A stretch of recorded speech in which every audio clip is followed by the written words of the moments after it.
অবশেষে শত্রুপক্ষ জানতে পারল পরশুরাম শেষ হয়নি, বরং নতুন অবতারে পরশুরাম ফিরে এসেছে আর শত্রুদের শেষ করার গভীর পরিকল্পনা করছে।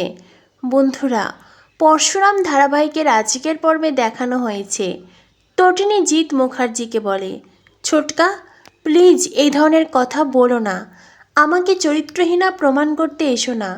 আমার জীবনে একজন পুরুষ ছাড়া আর কেউ নেই, সে হলো আমার বর শিবপ্রসাদ গাঙ্গুলি ওরফে পরশুরাম।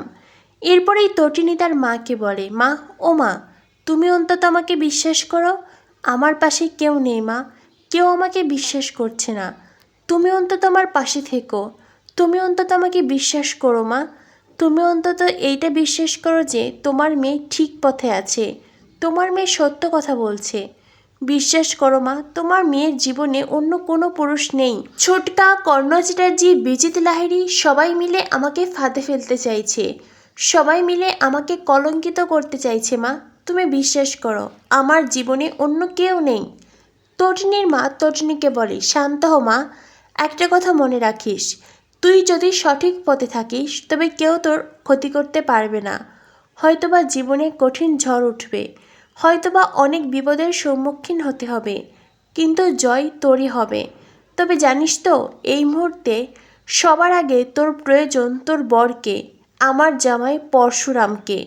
তখনই আমরা দেখতে পাই পরশুরাম বলরামকে বলে, এত সহজে আমি শেষ হব না বলরাম, আমাকে যে অনেক লড়াই লড়তে হবে, যারা আমাকে শেষ করতে চেয়েছিল একে একে সবাইকে শাস্তি দিতে হবে। তখনই বলরামের ফোন বেজে ওঠে। বলরাম জানতে পারে কর্ণ চ্যাটার্জি, জিৎ মুখার্জিরা ষড়যন্ত্র করে তটিনীর বিরুদ্ধে নতুন এক অভিযোগ তুলেছে। বলরাম প্রথমে একটু অস্বস্তিতে পড়ল, পরে পরশুরামকে সেই কথা জানায়। বলরাম পরশুরামকে বলে, কর্ণ চ্যাটার্জি, জিৎ মুখার্জি তটিনীর বিরুদ্ধে আরেক অভিযোগ তুলেছে।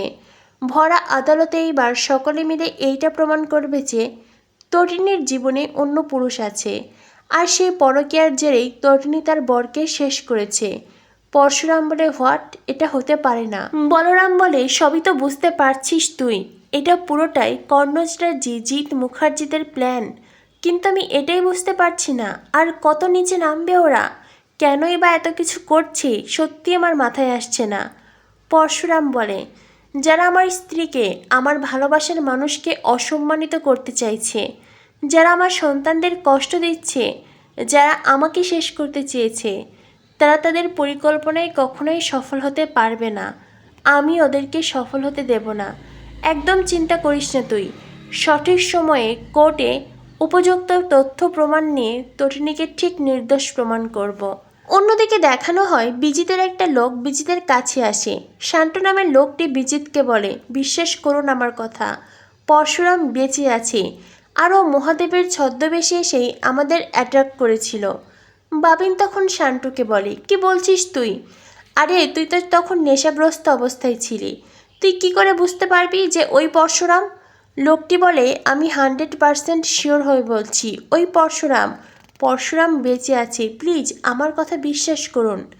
এই কথাটা শুনেই বিজিত বলে, আর তুই কি বলছিস? হ্যাঁ, কি বলছিস তুই? আমি, কর্ণ চ্যাটার্জি, জিৎ মুখার্জি, আমরা নিজে দাঁড়িয়ে থেকে পরশুরামের বিসর্জন দিয়েছি গঙ্গায়। পরশুরাম তার কোনো ভগবান নয় যে প্রত্যেক বছর নতুন রূপে ফিরে আসবে, ও তো মানুষ, ও একবার গেল মানে সে চলেই গেল, সে কী করে ফিরে আসতে পারে? তখনই সেখানে এসে আয়ুষী।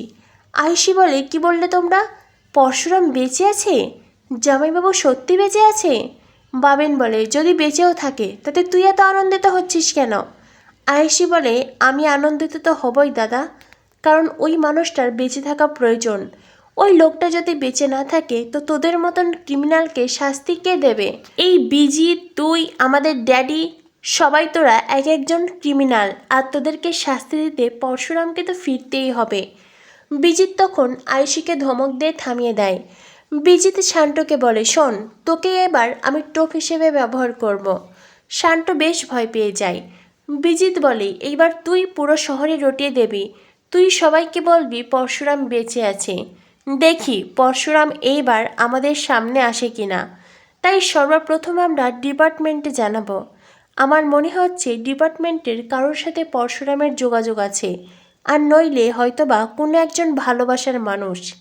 এটা শুনে বাবিন বলে, ভালোবাসার মানুষ? বিজিত বলে, হ্যাঁ, এই পুরো ঘটনায় একজনকে তো খুঁজেই পাওয়া যাচ্ছে না, আর সে হলো শীতল।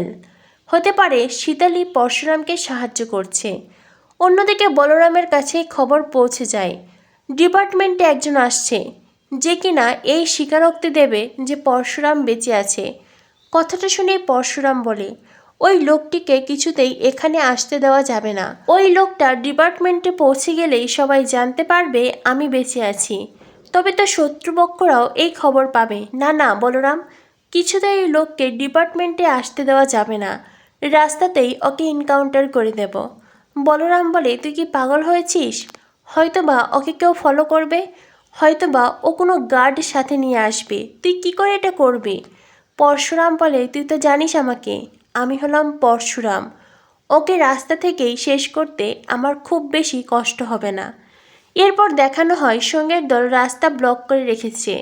বিজিত সেই লোকটিকে গাড়ি করে নিয়ে এলেও রাস্তাতে থেমে যায়, কারণ সঙ্গের দলের জন্য তারা গাড়ির সামনে এগোতে পারছে না। বিজিত বেশ বিরক্ত হয়ে শান্তকে নিয়ে গাড়ি থেকে নামে, আর তারপরেই সঙ্গের দলের দিকে তাকিয়ে তার মনে পড়ে যায় বারবার এই সঙ্গের দলের কথা সে শুনেছে। হয়তোবা সঙ্গের দলেরই কেউ একজন পরশুরাম, যে কিনা সং সেজে আছে। তাই তো বিজিত একে একে সব সঙ্গের মুখ দেখতে থাকে। অন্যদিকে সুযোগ বুঝে পরশুরাম শান্তুর মুখ চেপে শান্তুকে ওখান থেকে নিয়ে যায়, আর তারপরেই শান্তুকে বলে, তুই সাক্ষ্য দিতে যাচ্ছিস তাই তো? তুই এটা বলতে যাচ্ছিস যে পরশুরাম বেঁচে আছে। তুই যদি এই স্বীকারোক্তি দিস তো আমি তো আমার লক্ষ্য পূরণ করতে পারবো না, তাই তোকে তো শেষ হতেই হবে। এই বলে পরশুরাম তার দিকে চেম্বার চালিয়ে দেয়। অন্যদিকে বিজিত কোথাও শান্তকে দেখতে পায় না। শান্ত শান্ত বলে শান্তকে ডাকতে থাকে, আর তারপরেই বিজিত দেখতে পায় শান্ত মাটিতে পড়ে আছে। বিজিত বুঝতে পারে তার মানে নিশ্চয়ই ওকে কেউ শ্যুট করেছে। কে বা হতে পারে? হয়তোবা সেই পরশুরাম শান্ত যার কথা বলছিল। হয়তোবা পরশুরাম বেঁচে আছে আর সে প্রতিশোধ নিতে ফিরে এসেছে। বিজিত সাথে সাথে সৌরভকে কল করে বিষয়টি জানায়, আর সৌরভ পরশুরামের বেঁচে থাকার আভাস পেয়ে ভয়ে আতকে ওঠে। অন্যদিকে দেখানো হয় ছোটকা তটিনীকে বলে, এই দেখ আমার হাতে এই পেন ড্রাইভ দেখ, এখানে ওই ছেলের সাথে তোর কিছু ছবি আছে, আর এই ছবিই প্রমাণ করে যে তোর সাথে ওই ছেলের সম্পর্ক আছে। তটিনী বলে, বারবার এক কথা কেন বলছো? এইসব ছবি এই সব কিছু মিথ্যে। তটিনীর মা বলে, একবার তুই ছবিগুলো দেখ। তটিনী বলে, এই ছবিগুলো দেখে আমি কি করব মা? আমি তো বলছি এই সব কিছু মিথ্যে প্রমাণ, এই সব কিছু সত্যি নয়, অন্য কোনো ছেলের সাথে আমার সম্পর্ক নেই। তখনই জিৎ মুখার্জি বলে, আছে আছে, সম্পর্ক আছে। এই ছবিগুলো ছেলেটা সোশ্যাল মিডিয়াতে ছাড়তে পারত, শুধুমাত্র হয়তো পরশুরামের সম্মানের কথা ভেবেই এই ছবিগুলো আমাকে পাঠিয়েছে। অন্যদিকে দেখানো হয় কর্ণ চ্যাটার্জি নন্দিনীকে বলে, এই কেস তোমাকে লড়তেই হবে আর হারতেও হবে। কোর্টে এটা প্রমাণ করা হবে যে তটিনী গাঙ্গুলির অন্য এক ছেলের সাথে পরকীয়ার সম্পর্ক ছিল, আর সেজন্যই পরশুরামকে তটিনী শেষ করেছে। ব্যাস, তবেই আমার শান্তি। ওই তটিনী যেভাবে আমার মান সম্মান শেষ করেছিল, এবার আমি ওকে অসম্মানিত করব, কলঙ্কিত করব, আর কিচ্ছু চাই না আমি। তটিনী অসম্মানিত হলেই আমার জ্বালা জড়োবে। তো বন্ধুরা বুঝতেই পারছো, একদিকে পরশুরাম ফিরে আসার আভাস পেল শত্রুপক্ষ, শেষ অবধি জয় কার হবে, তটিনী পরশুরামের নাকি শত্রুপক্ষের? কি হতে চলেছে পরশুরাম ধারাবাহিকে? পরশুরাম ধারাবাহিকের পরবর্তী আপডেট পেতে আমাদের সাথেই থেকো। ধন্যবাদ সবাইকে।